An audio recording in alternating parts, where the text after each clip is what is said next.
What's up, everybody? Welcome back to Zero Mile ADV, a true beginner's guide to adventure motorcycling from a quasi-beginner. Looking back, actually, I did my first video over 3 years ago. So for all of you that think it's just a lot of overnight success, look at me. 3 years, basically no following. That's okay. We're having a lot of fun, and the people that are involved, I greatly appreciate you. You all are absolutely amazing. So much so, we haven't had a troll comment of the week.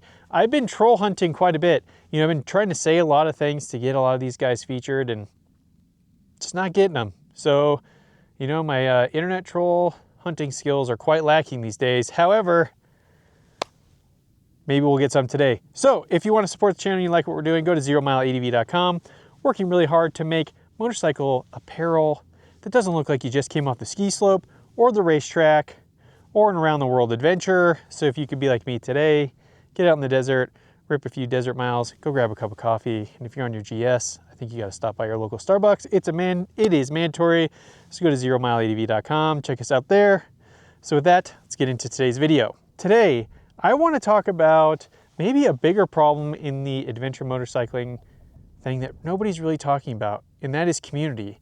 Does the adventure motorcycling brand or community have a strong community of followers and people involved in the sport? And I think without it, it is going to die. If you watched any of my videos before, where I'm coming from this, as somebody who is interested in building businesses and running businesses and providing value back to the market, I kind of have a simple formula on how to do that. So if you're interested in starting a business, doing your own thing, here are 3 simple rules that I think will get you a long way. And it is important, and it goes in this order: people, purpose, and then profit last.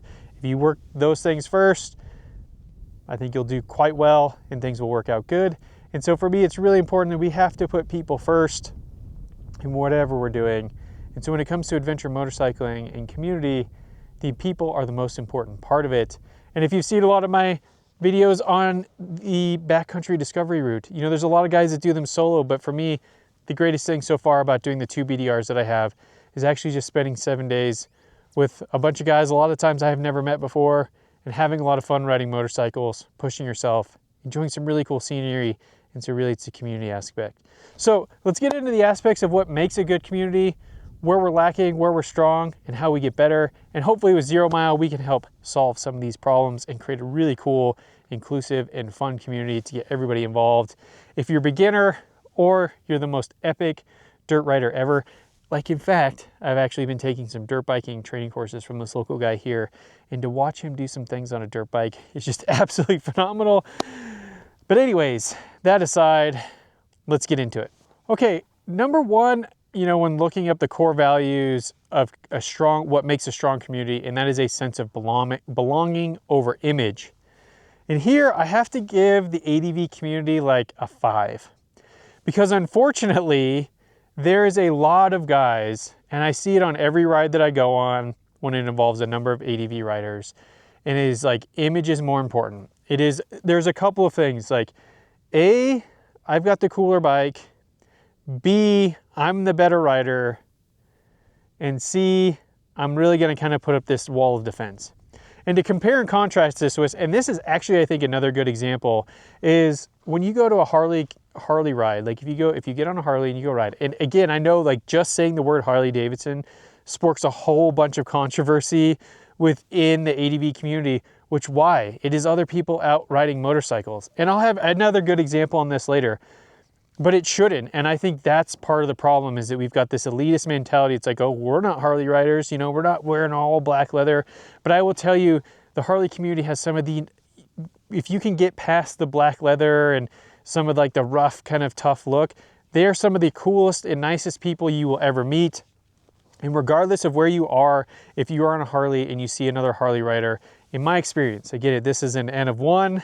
I didn't do a lot of personal research, but as a new rider in the adventure motorcycling community, no matter where you go, they want to talk about motorcycles and they want to hear about where you're riding and what you're doing. And a lot of times for them, it's more about how many miles are on your odometer than what bike you have. And I think that's really, really cool.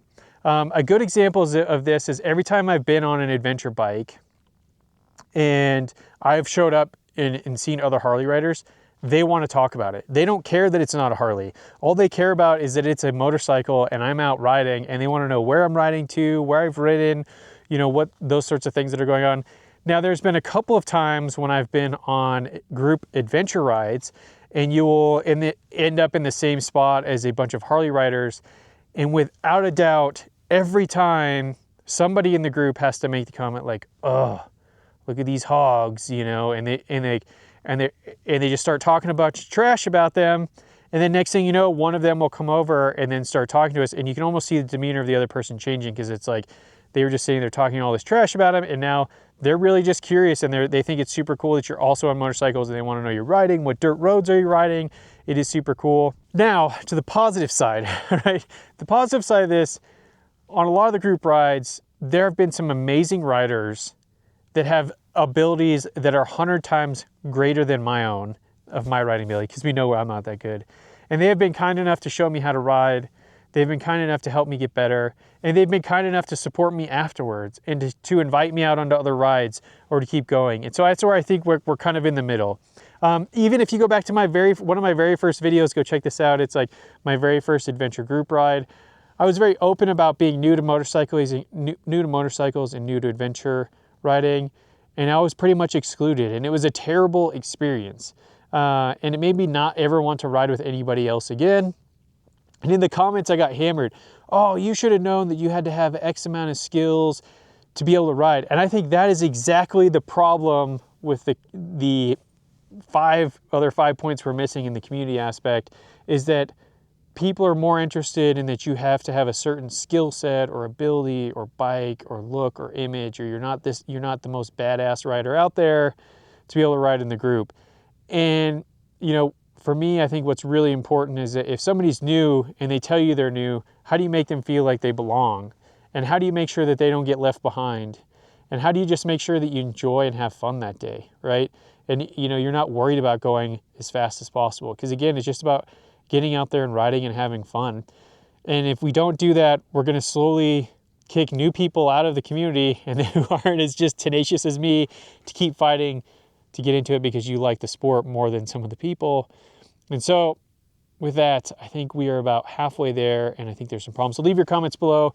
What has been your experience with the ADV community? Is it the exact opposite of mine? Because again, this is an N plus one experience. I don't even know if that's right. N of one, I think, is what the correct term is. So leave those comments below. Tell me how wrong I am about the number 2 is shared stories and identities.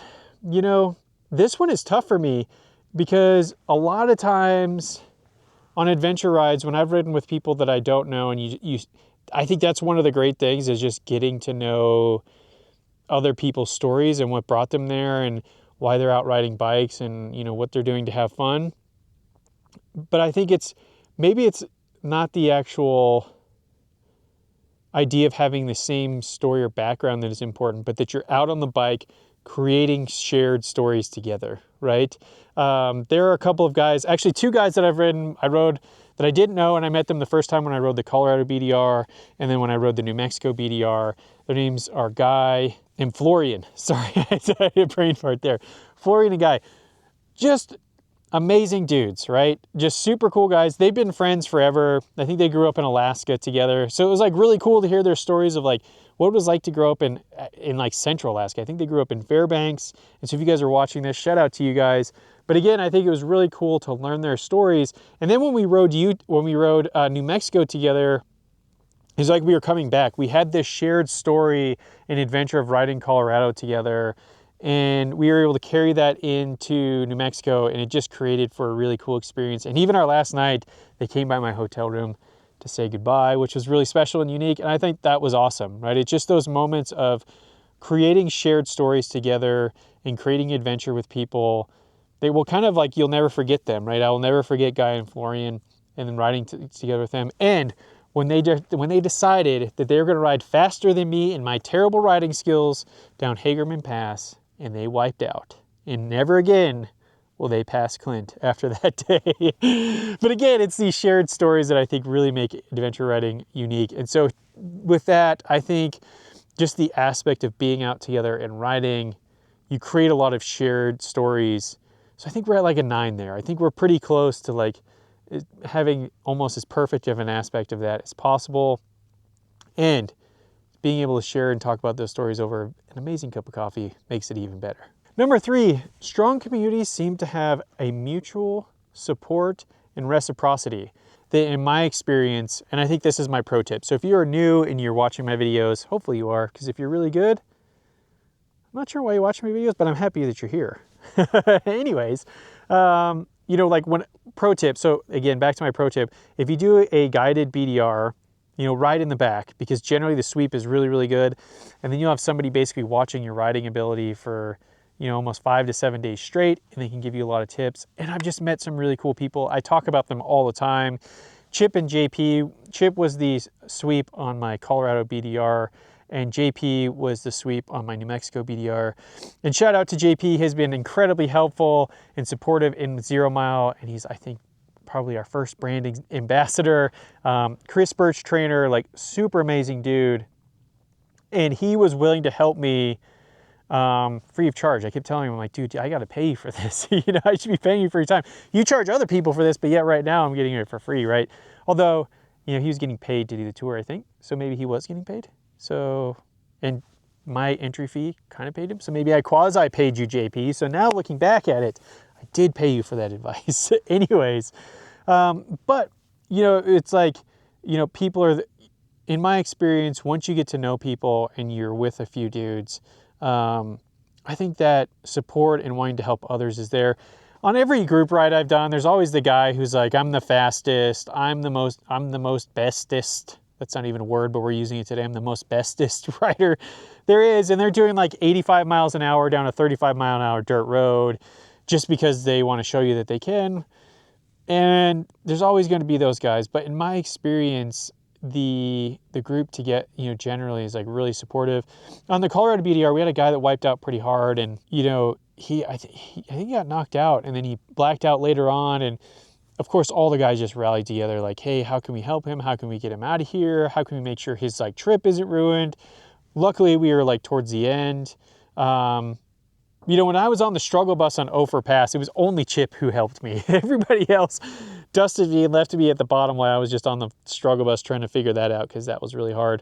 But, you know, I will say from a wanting to help, I think it's maybe like a 6. Number 4 is rituals and shared experiences. Again, there are rituals like BDRs, right? Like I think if you find another adventure rider and you talk about BDRs, it will immediately kind of break down that wall and kind of bring the community together, especially if you've both done it and you can talk about different sections. Again, I don't want this to all be negative, but people love negative side stories. But there have been times where I've been out and, you know, we'll see somebody on an adventure bike and I'll go up to them, and it's hard tearing that wall down. And again, like, oh, you know, like, oh, you did BDR. And then the first thing for me is just to talk about my struggles, right? Like I'm not here to prove I'm better than you. I'm just here to like have a shared experience. And for me, sometimes I feel that it helps, but still, you know, they're like, oh, you struggled there? That was easy for me. Yeah, I just ripped right through it. I didn't even have a problem. I'm like, okay, great, dude. Whatever, you know, one up me. I don't care. So there still is that aspect. But all in all, I think this idea of like, I think BDRs are a really, really strong aspect of the adventure community, because it gives us all something to hopefully strive for, and then a shared experience. So when we meet each other at our local coffee shop, right? Because if you're on a GS, you got to go to your coffee shop, that we can share together and bring us together, even though we may have never met before, and just make that community stronger. And so that's something at 0 Mile that I really want to bring together, right? Like, how can we share each other's stories? So with that, if you're not on our first edition email list, go to 0mileadv.com. Just download our free BDR packing checklist. That will get you in. I love to feature other people's stories. You know, last week we were asking about what got you in to adventure motorcycling. We got so many amazing stories. It's hard for me to pick which one to share. So maybe we'll share a bunch of them.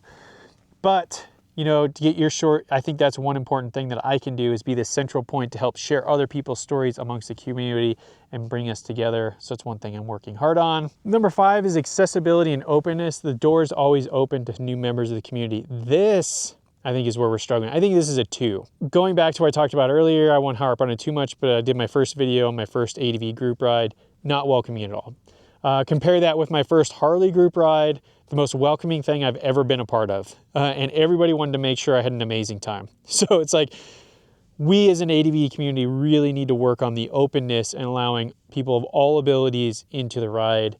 And so it's like, how can we get, and the challenging part is that part of adventure riding is being out here riding on some of these dirt roads, right? Like this road here, I probably definitely, when I first got my bike, there's no way I would have rode this bike down here, to be honest with you. But over a couple of years, I've been practicing and getting better. So there is that challenge that adventure riding to some degree requires, and I'm even getting myself in trouble because I talked about like, oh, it wasn't very good. And I went on my first adventure ride and people weren't nice to me and they left me behind. And here I am talking about how you need some level of skills, which I don't necessarily think is, like, yes, like it is harder to ride on dirt and it is more uncomfortable than riding on the pavement. But it's like, how can we open that door? And again, how can we get like what I call the Lance Armstrong effect? If you've ever lived anywhere near Boulder, Colorado, you know what I'm talking about. Like if you're riding your gravel bike, because there's some amazing dirt roads out there, and you're in some amazing gravel climbs, you'll have the guys that just like pass you. Watch out, on your left, I'm fastest. You know, I'm the most badass dude out there. We got to tear that down. We got to get rid of that. You know, it is amazing if you are a good rider and have fun, but you don't need to rub it in other people's faces. And I've seen that a lot in the adventure community. So hopefully we can tear that wall down. So on the openness, my experience, it's like a 2. So leave those comments below. If you're new, you know, how has it been with your first group rides? Number 6 is shared values. And this one I thought a lot about because I'm like, what shared values do I share with a lot of other people in the ADV community? You know, aside from the people that I made good relationships with, I feel like there are some shared values there. But as far as like a community together, it still, to me, feels a little bit of elitist, which I don't think it should be. And even in the comments, I think that's why I love you 890 Adventure R guys. This is you, you know? Like, I get so hammered on like because I just don't think the 890R is the best adventure bike for me. And I talked about why in my experience, maybe it is the best bike for you. But again, those guys just hammer me, you know? And it's like, so I just wonder like, what are our core values as an adventure community? Yeah, I would think it would be, again, I feel like if I could paint them for me, and hopefully what I want other people to experience. And if I was to meet a new rider who's interested, it would be, dude, getting out and doing a BDR for 5 days, whether you're camping or whether you're staying in hotels and enjoying it, is really just about like cruising on your bike, maybe riding some challenging sections so you're kind of pushing your limits, but you've got people there to support you to help you get better, seeing some amazing scenery, being outside for a week, kind of disconnecting, right? Because you're not connected. You know, a lot of these places you get to, there's no cell service. So it's like you're in the middle of nowhere and you're on a motorcycle, you're having fun. For me, I think those are kind of what our core values should be. And then number 7 is leadership by example. I think if you think of like the top adventure riders, you know, immediately you think of Chris Birch. And I've never met Chris Birch, but he just seems like an awesome dude. And if he trained JP, then like, that is great leadership for the community, right? JP is an amazing rider. He's open to helping other people like learn how to ride. Again, it's not about being the best or the fastest or the best. It's just about getting out and riding and seeing some cool stuff and enjoying the scenery, getting better, pushing yourself a little bit, having some challenges, all the things that we talked about there. So if JP, and if JP is an example of what Chris Birch is like, then I think the good news is we have some good leadership, right? Also, shout out to like Big Rock Moto. He's got a big channel. You know, he also seems like he has collaborated with other people, and at least in his videos, he seems like a guy who's out there really kind of being a voice of inclusion for other people to get out and ride. And, you know, he talks a lot about gear and stuff, but again, I don't know him personally, but from what I've seen from his channel, he also seems like a good leader in the community.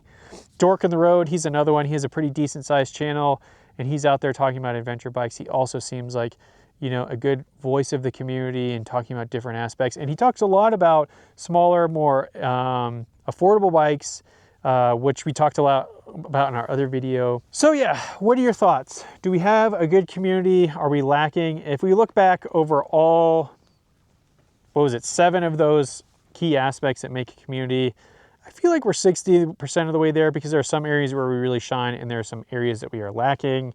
Leave your comments below. What do you think? How close are we? What are some things that we can do to make a better, stronger community in the adventure world? How can 0 Mile, what are your thoughts? Like as a business or an apparel company coming into the space, how can we help impact the community in a positive way? Leave those comments below.